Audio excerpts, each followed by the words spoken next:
मैं परमानंद यादव समस्त विरह प्रेमियों के वास्ते पथरीगढ़ की लड़ाई भेज रहा हूं और आशा है कि आप लोग पसंद करेंगे।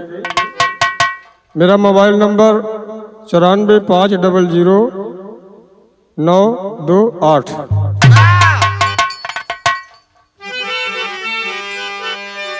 है कि जागा जागा जग कल्याणी मैहर की शारदा भवानी, बैठा कंठ पे माता रानी, सानी तोड़ सके न तेरे लाल का मान।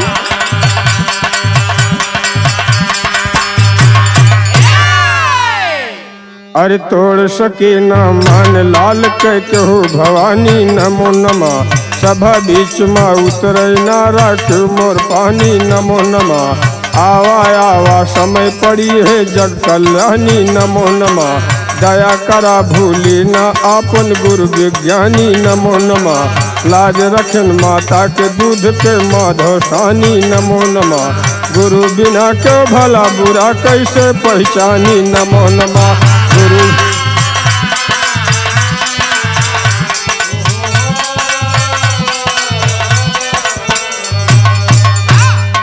चरणन में स्थान दिया जोरी जुग पानी, नमो नमः धन्य धन्य पावन माटी न जाए बखानी, नमो नमः जहाँ भये पैदा माधव बनमयी निशानी, नमो नमः श्यामचरित मानस के लेखक गुरु विज्ञानी, नमो नमः।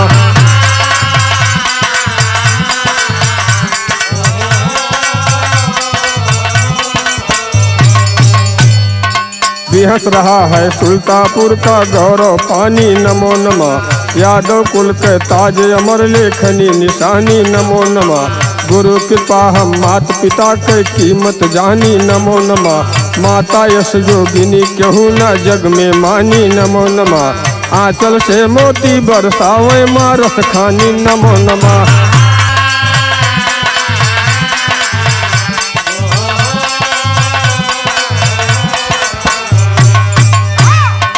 पान करावे छाती के अमृत कल्याणी, नमो नमः गोदी में बैठा के दुलरावे सुखदानी, नमो नमः याद आ रही अमर सपूतन की कुर्बानी, नमो नमः वतन वास्ते खून बहाए जैसे पानी, नमो नमः शेखर और सुभाष भगत के अमर कहानी, नमो नमः आसन डारा हृदय बीचे विधिक भवानी, नमो नमः हाल कही पथड़ी गढ़ ज्वाला सिंह बेईमानी, नमो नमः।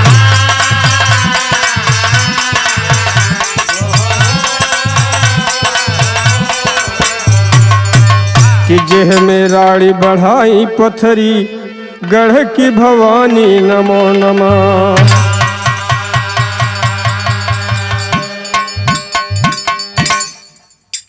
बड़का भैया सावन के मदमस्त महीना बा, वाला के सुगर रानी सोना बाग में झूला पड़ा बा, झूले बजे तैयार है सज धज के। देखा उनके तनी साज श्रृंगार सुना। मास्टर आगे गुरुजी के खाली लटका ना न 3 तोड़ लटका बा। है कि सावन का मदमस्त महीना, सावन का मदमस्त महीना, अरे सोना सुंदरी नगीना किन्ह तन पर सिंगार बहु खानी ना किन्ह तन।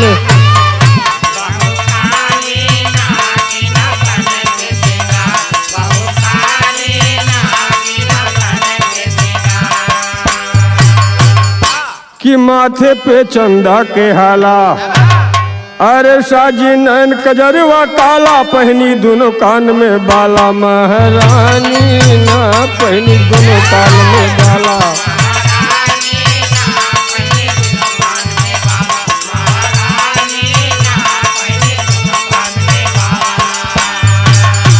कि छागल कड़क कर धनी साजे, अरे पायल दोनों पाँव में बाजे, माथे पे बिराजे बिंदिया निशानी ना, माथे पे बिराजे बिंदिया।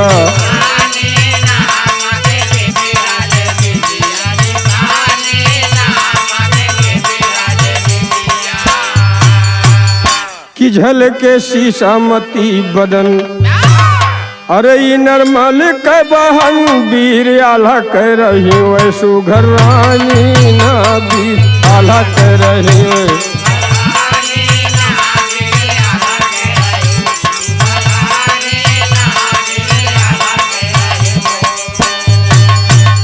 सुघर रानी ना, वीर आल्हा कह रही वै।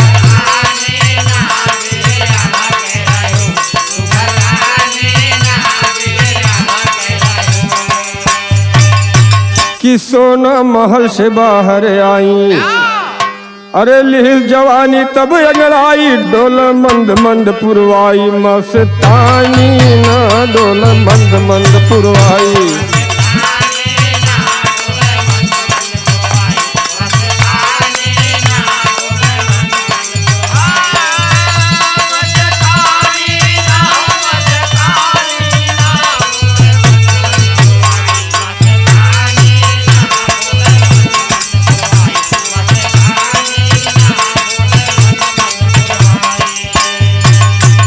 कि नाग पंचमी के दिन, अरे गूंजी कजरी की धुन, मोहब्बा की गली गली में लहरानी ना, मोहब्बा की गली।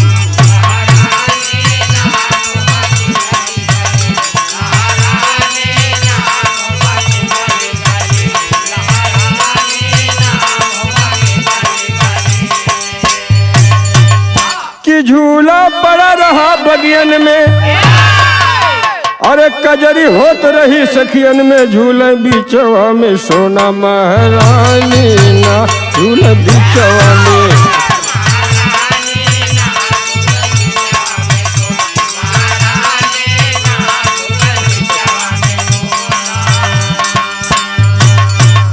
महारानी ना, झूले बीचवा में।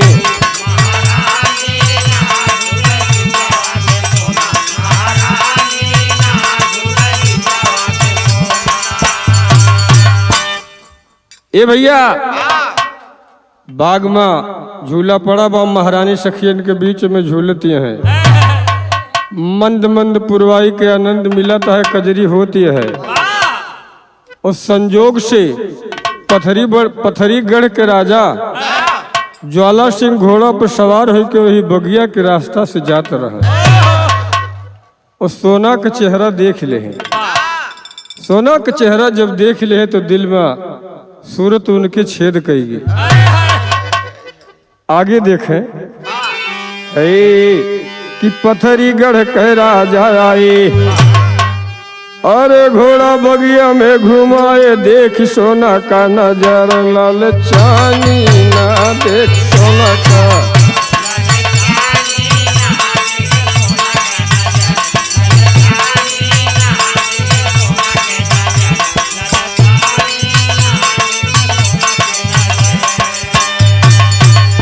कि देखे सुघर सलोना रूप, अरे घायल भय ज्वाला सिंह भूप, उनका पावई बदे प्रण लिए ठानी ना, उनका पावई बदे।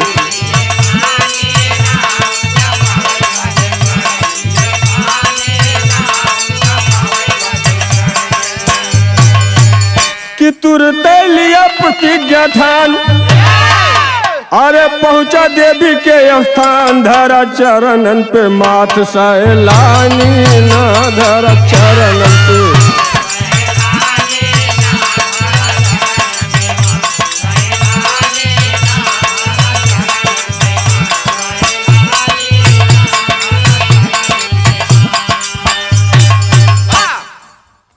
ज्वाला सिंह सोना का देख के ललचियाए के बड़का भैया और से भाग के आवत है अपने पथरीगढ़ भवानी के सामने खड़ा हुई उनके चरण पे अपन माथ धई दे कहत है का कहत है कि ज्वाला कहे सुना मोरी मैया अरे पूरा कर आज मन सैया पैया लागी ढूर अखियन से पानी ना पैया लागी ढूर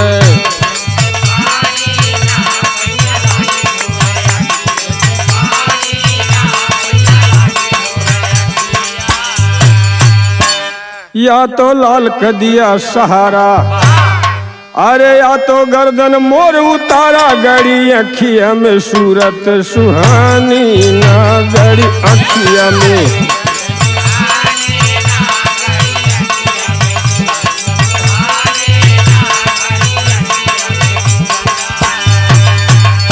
पूजन बहुत तुहे मोरी मावा अरे जल्दी रथ अपन सजावा और लावा सोना मस्तानी का भवानी ना लावा सोना मस्तानी का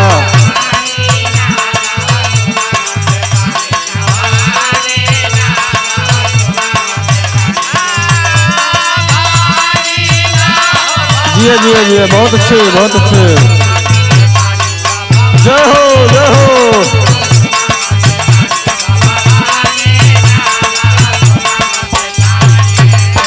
कि सुनी के ज्वाला सिंह के बानी अरे मढ़िया से देवी मुस्कानी चली रथिया सजाई के भवानी ना चली रथिया सजाई के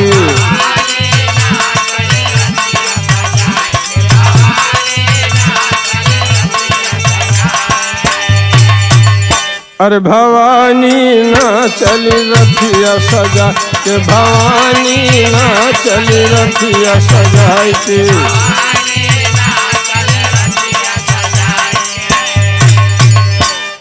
ए मास्टर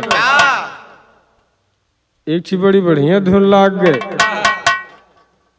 वह जोन पुराने जमाना अपने सबके लड़के में महतारी बहन का देखें कैसे बा मथुरा नगरिया में फरली बैरिया रामा मथुरा नगरिया में फरली बैरिया रामा जहाँ राधा तोड़ैला काय जी मथुरा नगरिया में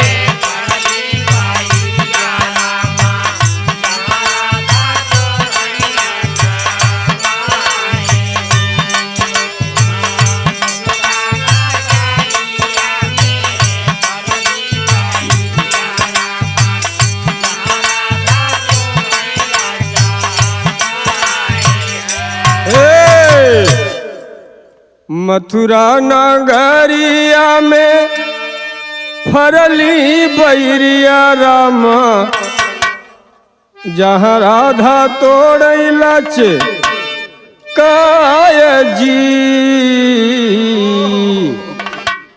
अरे कहू बैरिया राधा तोड़हू न पावई रामा कहू बैरिया राधा तोड़हू न पावई रामा श्याम देह बसिया जय जी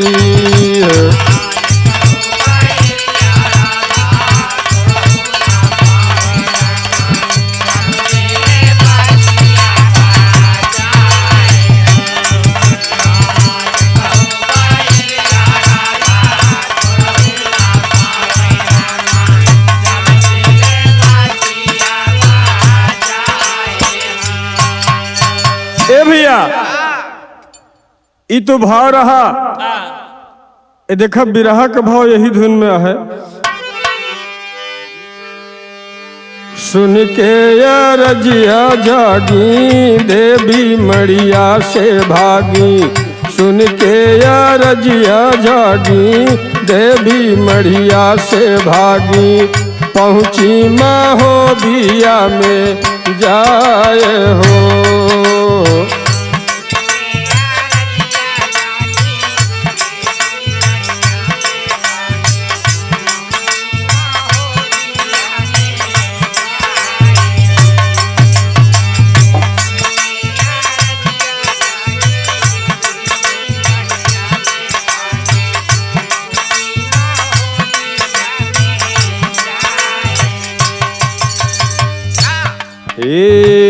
पलंगा समेत मछला का उठवली देवी, पलंगा समेत मछला का उठवली देवी, चली आकाश में राय हो।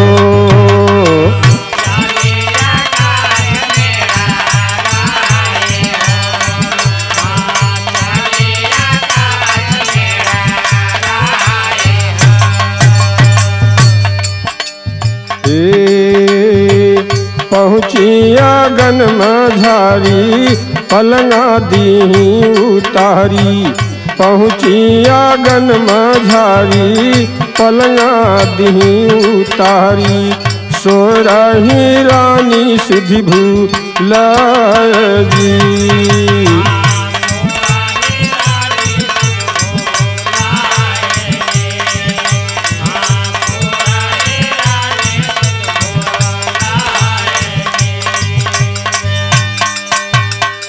ए भैया, जब ज्वाला सिंह पथरीगढ़ के भवानी के सामने हाथ जोड़ कहे महतारी सोना का सूरत हमारे कलेजे में छेद कर दिया है, बहुत सौकाई के ही आज जाय के सोना रानी का लाय के हमारे महल में हाजिर कर दा। तो देवी माई अपने पुजारी के अरज सुन के पहुंची और सोवत रही सोना रानी आंगन में, पलंगा समेत उड़ाई के लेके चली आई ज्वाला सिंह के अंगना में उतार दी। अब वही सोना सोती नहीं है, मन ही कहत भैया कुकरे की नींद सोवा कर, लेकिन सोना कवन नींद सोवत रही कि उनके महल से उठ के चली आई वे पथरीगढ़ के भूप के आंगन में पहुंच गई, लेकिन आँख ही ना खुलती हुआ। आगे देखे का होत है।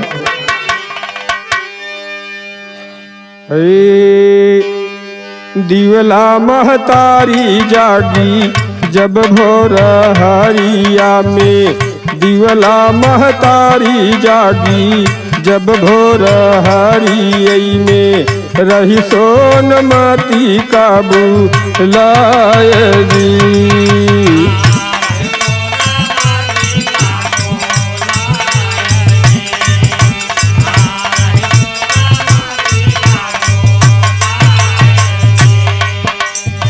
मिलई न सोना कतहूँ होई गे महलिया सुनी, दिउला गाइन पग लाय जी।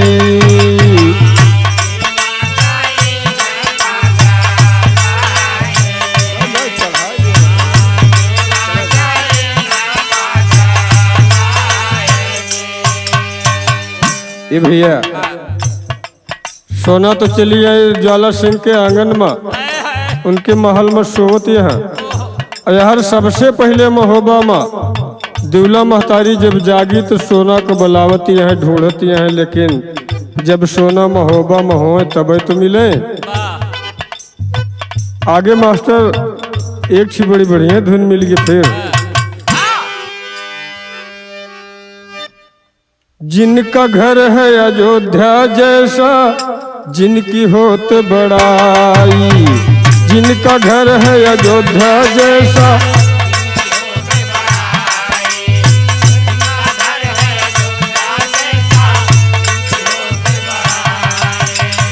आगे आगे राम चलत है पीछे लक्ष्मण भाई, कौशल्या तोहरे अंगनवा माँ कौशल्या।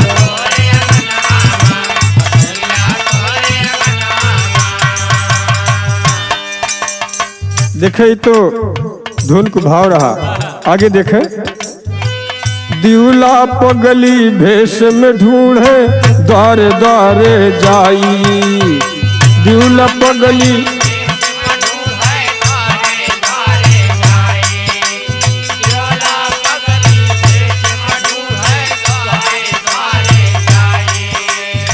दिउला पगली भेष में ढूंढे द्वारे द्वारे जाई, कांपई लाग करे जा जैसे वज्र परा भहराई, आल्हा तोहर भवनवा माँ।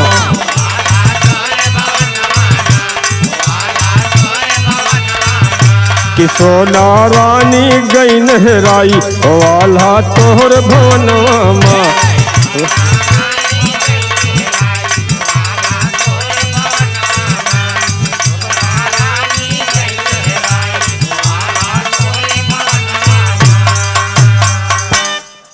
रात अधेरिया सब क्यों खोजे जुट के खोरी खोरी।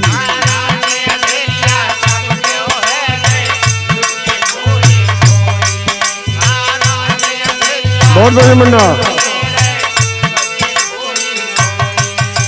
मिले न कतहूँ जादूगरनी सोना के परछाई हो आल्हा तोहर भवनवा माँ हो आल्हा तोहर भवनवा माँ। सुन के भूपति गए पगलाई हो आल्हा तोहर भवनवा माँ। सुन के भूपति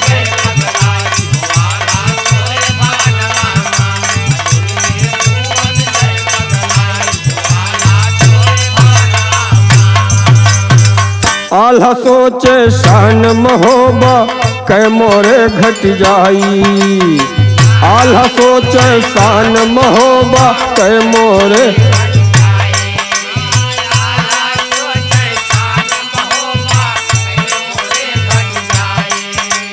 सोनमती बिन यस लागत बा मोहबा गए पितराई हो आल्हा तोहर भवनवा माँ।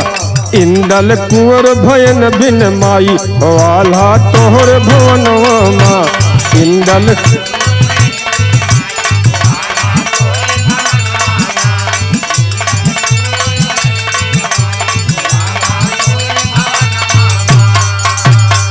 ए भैया इस प्रकार से दूल्हा ढूंढते हैं।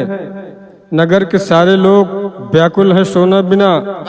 और खबर बलवान आल्हा के पास जब पहुंचती है तो जोधा अपने मन में सोच रहा है कि ऐसा कौन आदमी इतना बड़ा दुस्साहस किया जो महोबा से मेरी महारानी को ले गया। चिंता में पड़ गए बाबूजी कि आज मेरा बेटा तो बिन माँ के हो गया। देखे सब लोग सोना के बिना ये सोचता है कि मोहब्बत पीतर होगी। मोहब्बा सोनवा के बिना पीतर होगी बाबूजी। हाँ देखे मास्टर आगे चलता में है।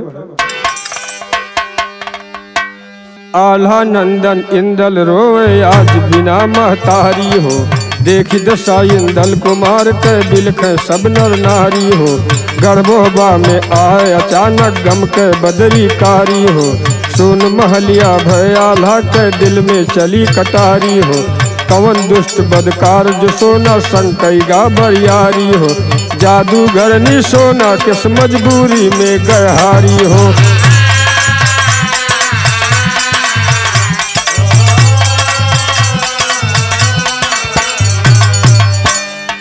दहकतबा अंगार नैन में उठी बदन चिंगारी हो। घात करे वाले के धड़ से गर्दन ले उतारी हो। पानी सर से ऊपर उठ गए तीर जिगर के पारी हो। रास्ता मिले न तो का तोहरी दुनिया देव उजारी हो।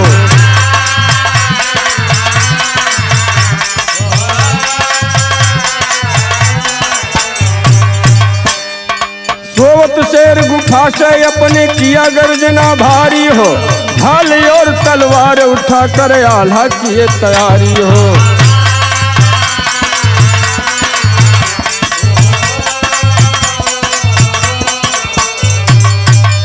ये भैया आज आल्हा बहुत क्रोध में है बाबूजी। ढाल और तलवार उठा करके और पता लगाने के लिए चल पड़े हैं। शानी तोड़ सके ना तेरे लाल का मान कि गुरु के चरणन में सिर नाई तोहरी अमर भई कविताई। अरे हृदय बीच ज्ञान जगाई कोने कोने में बजा है डंका।